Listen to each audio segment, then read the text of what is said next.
Okay, so let's get into something that is not good. So now we have to get serious because there's actually a terrible, terrible story. So it turns out that one of Trump's top aides, a guy named Rob Porter, nobody's ever heard of Rob Porter. He's just one of these guys who hangs around the president. I know some folks in the White House, they say that Rob Porter was indeed very close to the president. Obviously, that is true. He's in half of the pictures with the president. And apparently, Rob Porter is not good to his ladies. So his first ex-wife, he has, I guess, 2 ex-wives is the idea.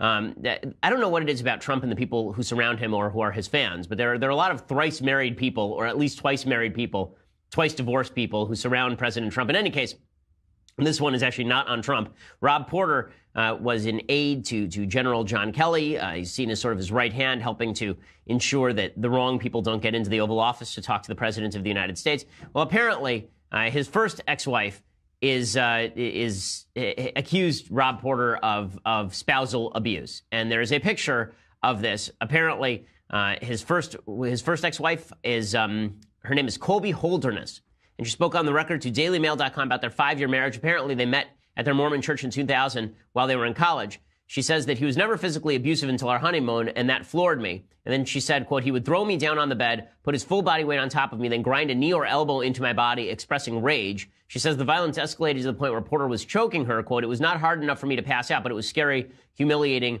and dehumanizing. And here is a picture that she posted of herself. Apparently, he took the picture. He says, I took the picture. She says, right, I guilted him into taking the picture. So that is a shiner right there. That is not good stuff. Just horrifying. And then there is Jennifer Willoughby. Jennifer Willoughby is Porter's second ex-wife who shared the story of her abusive marriage with DailyMail.com. I believe we actually have video of her talking about her abusive marriage to Rob Porter, this top Trump aide. I did know that my marriage was bad. I knew that it wasn't healthy, that the fights and the verbal and emotional abuse that I was enduring was not quote unquote normal. But I don't think that I had yet put myself in the category of someone whose husband laid hands on her until that moment. Rob and I were married in November of 2009. It was a very quick courtship and engagement. Within a matter of a couple of weeks after being married, I was aware of his temper. Okay, and his temper apparently escalated all the way up to apparently dragging her wet and naked out of the shower and verbally abusing her, calling her an effing bee. The White House originally gave Porter its full support. By the way, I believe there's an ex-girlfriend now who's come out and also accused him of this sort of activity, which is just wonderful. The White House originally came out and defended Rob Porter. They said that they didn't see anything, they didn't see anything that was worthy of firing him over. And then the picture came out of the black guy, and suddenly they have shifted their tune. So Porter said in his original statement, quote, these outrageous allegations are simply false. I took the photos given to the media nearly 15 years ago, and the reality behind them is nowhere close to what is being described.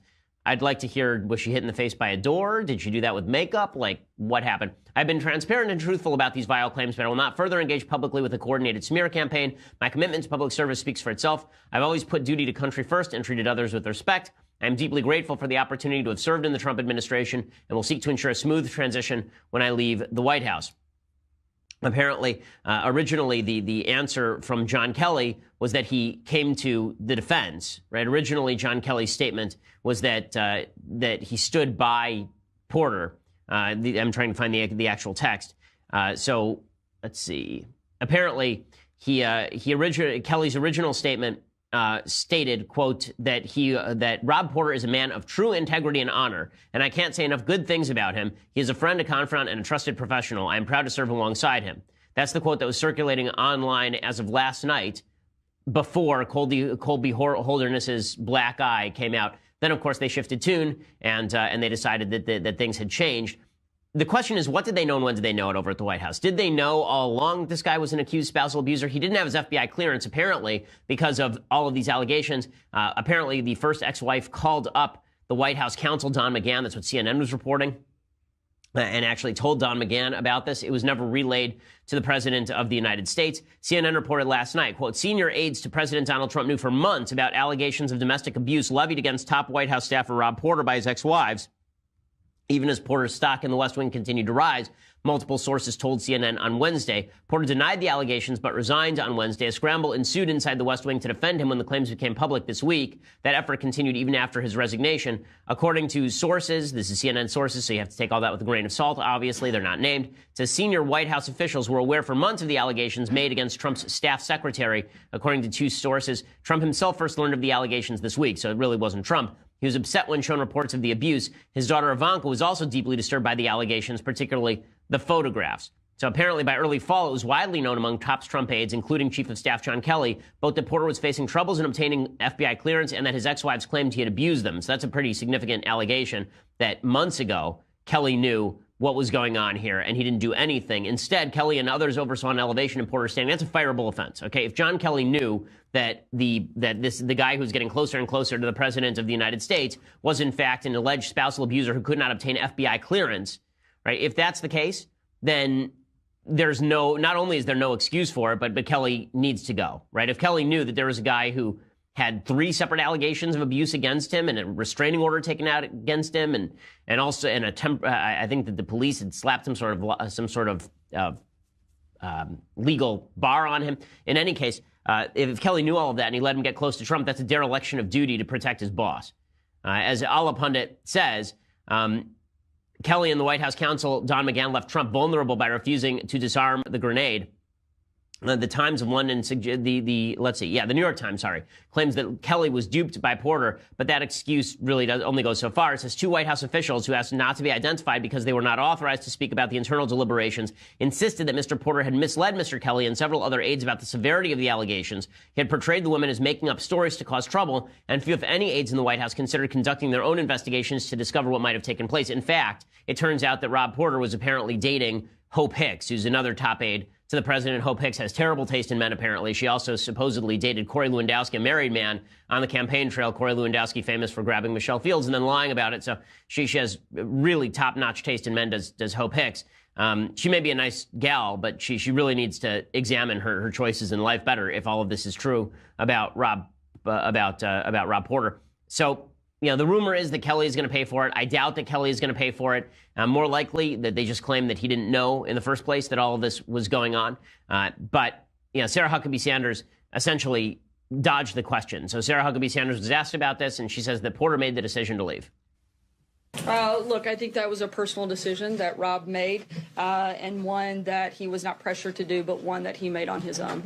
So he is out at the White House, but I don't think this blowback is going to end anytime soon, and there will be serious questions asked about who knew what, when, and why. And there is going to be an allegation that's made about the White House. And the allegation that's made about the White House is that they go easy on people who are accused of abusing women, because if they don't go easy on those people, then it might redound on Trump. It might bounce back on Trump. There might be people who say, well, you're so hard on Rob Porter. Why aren't you harder on President Trump? There were allegations made in his divorce proceedings by Ivana Trump that he actually raped her. That was in the divorce proceeding way back in the 1980s. So why is it that Trump is treated by a different standard than he treats his own aides? That's where the media is going to go next with this. That said, there's no excuse for anybody covering up this sort of stuff if they knew about it. And it's again, dereliction of duty if John Kelly knew about it and did nothing because he was friendly with Rob Porter. So his final statement here, he says, I stand by my previous comment on the Rob Porter that I have come to know since becoming chief of staff. I believe every individual deserves the right to defend their reputation. I accepted his resignation earlier today and will ensure a swift and orderly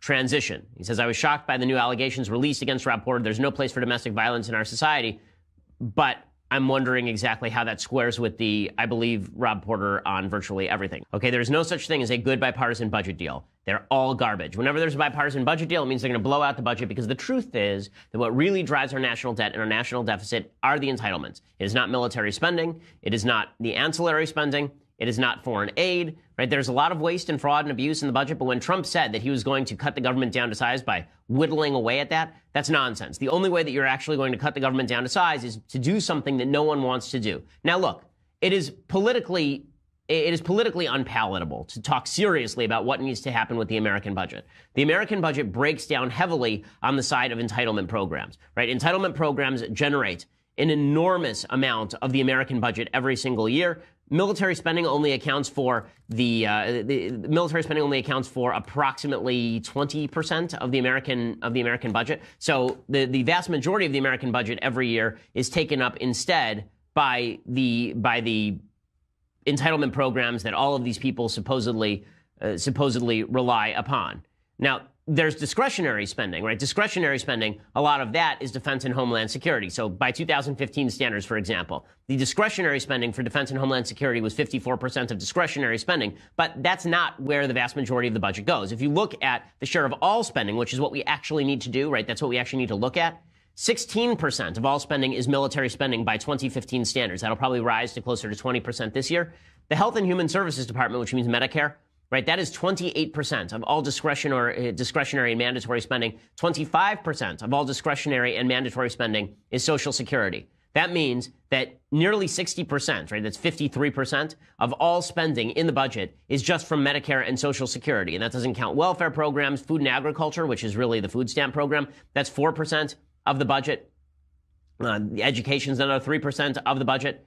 State Department foreign aid is 2% of the budget. But the two biggest numbers on that list are not military. They are Medicare and Medicaid and Social Security. That's where all the money is going. And nobody wants to touch that stuff. Paul Ryan wants to touch that stuff. Trump does not want to touch that stuff. Mitch McConnell doesn't want to touch that stuff. Republicans in Congress don't want to touch that stuff. They're afraid there will be blowback. So instead, they've come up with just another budget compromise that really amounts to, we agree to spend a crap load of money. Do you agree to spend a crap load of money? Sure, let's all agree to spend a crap load of money.